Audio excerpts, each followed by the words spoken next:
अस्सलाम वालेकुम नाज़रीन, जिस तरह पाकिस्तान की सबसे बड़ी जमात पीटीआई को तोड़ने की कोशिश की जा रही है, इस पर हामिद मीर भी पीटीआई और इमरान खान के हक में खुलकर बोल पड़े।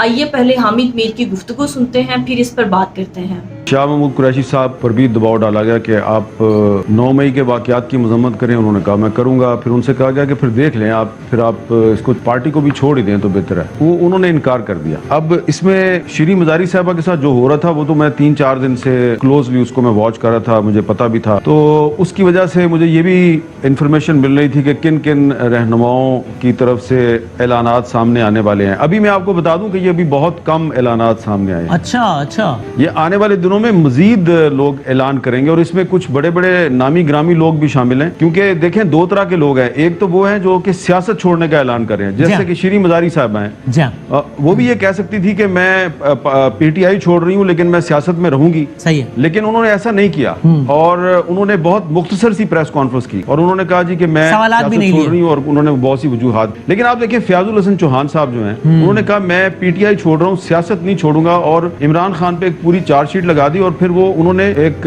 मैं लफ्ज इस्तेमाल करूंगा, एक अपनी कमिल्मी और बेवकूफ़ी की इंतहा करते हुए कहा कि इमरान खान जो है वो पीटीआई के साथ वही कर रहे हैं जो खाकसार तहरीक के साथ हुआ। अब उनको शायद खाकसार तहरीक की भी तारीख का नहीं पता। खाकसार तहरीक जो है वो तहरीक पाकिस्तान से पहले उसका कायदे आज़म के साथ इख्तलाफ जरूर था, लेकिन वो कोई अस्करी तंजीम नहीं थी।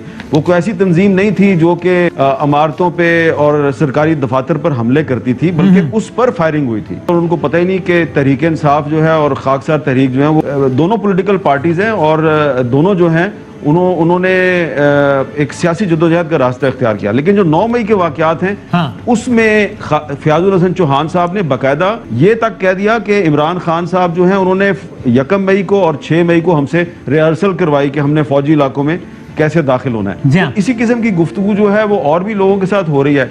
तो कुछ और भी लोग जो हैं वो हो सकता है पार्टी छोड़ दें, सियासत ना छोड़ें। लेकिन मेरी इन्फॉर्मेशन ये है कि ज़्यादातर लोग जो हैं वो ये ऐलान करना मुनासिब समझेंगे कि हम पार्टी छोड़ देते हैं लेकिन हम सियासत नहीं छोड़ेंगे। हो सकता है इन लोगों पर मुश्तमिल कोई नया ग्रुप भी बन जाए, इनमें से अक्सरियत पर मुश्तमिल आने वाले महीनों में कोई नया ग्रुप बन जाए। कोशिश कर रहे हैं, जहांगीर तरीन साहब कोशिश कर रहे हैं। इन सब अपने उनको वो कहते हैं जी मेरे पुराने साथी हैं, पुराने दोस्त हैं, तो वो इनसे राब्ते तो करने की कोशिश करेंगे। लेकिन बदामी साहब, जो मैंने जो बतौर सहाफ़ी पाकिस्तान की सियासी तारीख देखी है, तो मेरे सामने जो है ना बहुत सी पार्टियां जो है उनको तोड़ा गया और वो फिर नहीं टूटी। मसलन मैं जनरल ज़ियाउल हक के ज़माने से आपको बताता हूँ। आज के जो हमारे नौजवान हैं उनको इस तारीख का नहीं पता। पीपल्स पार्टी में से एक नेशनल पीपल्स पार्टी बरामद की गई थी। गुलाम मुस्तफा जतोई साहब नेशनल पीपल्स पार्टी के सरबराह थे।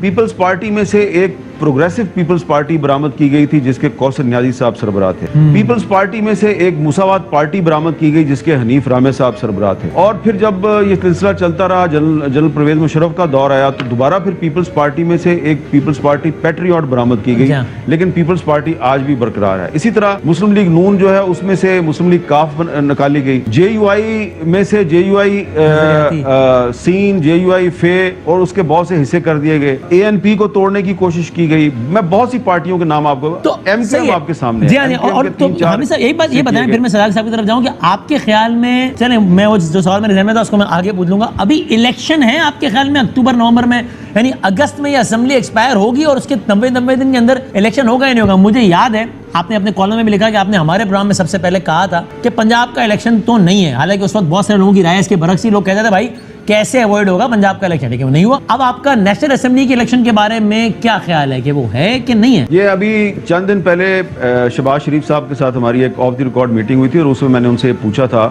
और उसमें मैंने ये कहा था जी कि अब तो पीटीआई में टूट फूट शुरू हो गई है, तो अब आपका क्या ख्याल है, इलेक्शन हो जाएगा? तो उन्होंने बड़े एतमाद से कहा जी इंशाल्लाह अक्टूबर में इलेक्शन हो जाएगा। तो जो अब हालात वाकयात पिछले 3-4 दिन से चल रहे हैं और आने वाले कुछ दिनों में इनमें मजीद तेजी आएगी, तो मेरा ख्याल ये है कि अब तो ये इलेक्शन के रास्ते में कोई रुकावट नहीं होनी चाहिए।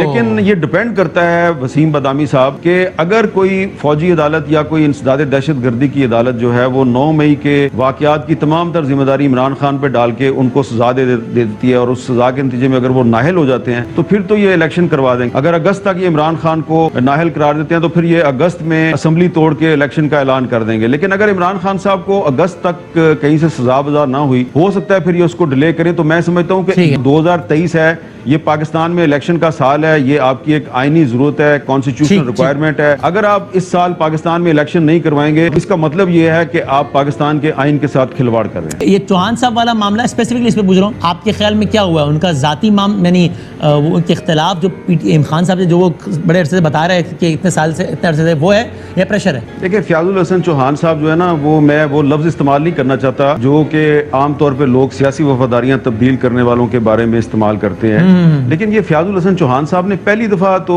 मुश्किल में किसी पार्टी को नहीं छोड़ा। इससे पहले भी ये कर चुके हैं ना, लोग इनकी तारीख भूल जाते हैं। तो इमरान खान साहब जो हैं, उनको चाहिए था कि इस किस्म के लोगों को जब पार्टी में ला रहे हैं तो जरा ट्रैक रिकॉर्ड तो देख लेना कि माजी में कितनी पार्टियां चेंज कर चुके हैं। ये फयाजुल हसन चौहान साहब जो हैं, ये 2002 में ये जमात इस्लामी यानी कि मुत्तहदा मजलिस अमल के टिकट पे ये एमपीए बने थे रावलपिंडी के। उसके बाद भी पार्टियां बदलते फिर ये पीटीआई में आ गए। और इस तरह के बहुत से लोग हैं, हर कोई जो है वो सदाकत अब्बासी तो नहीं होता ना कि वो एक ही पार्टी के साथ खड़ा रहे।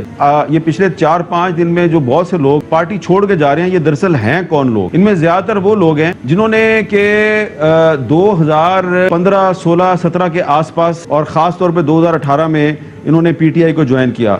वाहिद शीरी मजारी हैं जो कि पुरानी है पाकिस्तान तहरीक-ए-इंसाफ में, और जो 2011 का जो अक्टूबर 2011 में जो मीनार पाकिस्तान का जलसा था, तो उसमें भी ये उस वक्त भी स्टेज पे नजर आई थी और ये शुरू से एक ही पार्टी में रही हैं।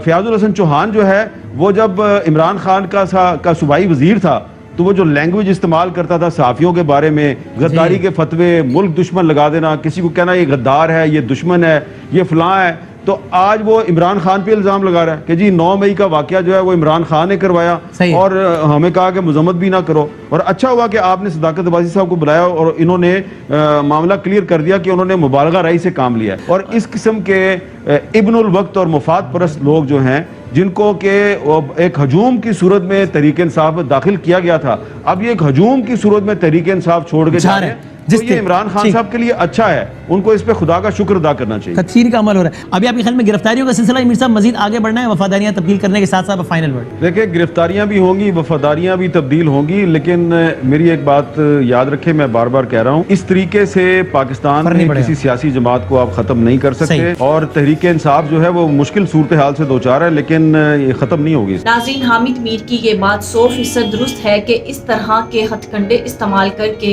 किसी भी सियासी जमात को खत्म नहीं किया जा सकता। और इस बात में कोई शक नहीं कि इस वक्त इमरान खान का वोट बैंक सबसे ज्यादा है और इमरान खान जिसको भी टिकट देगा वो जीत ही जाएगा। पीटीआई वो वाहिद जमात है जिसको इस वक्त पब्लिक की सबसे ज्यादा सपोर्ट हासिल है। जहां तक फयाजुल हसन चौहान और बाकी सियासी कारकुनों का पीटीआई के जमात छोड़ने का सवाल है, तो किसी के आने या जाने से किसी भी सियासी जमात को फर्क नहीं पड़ता।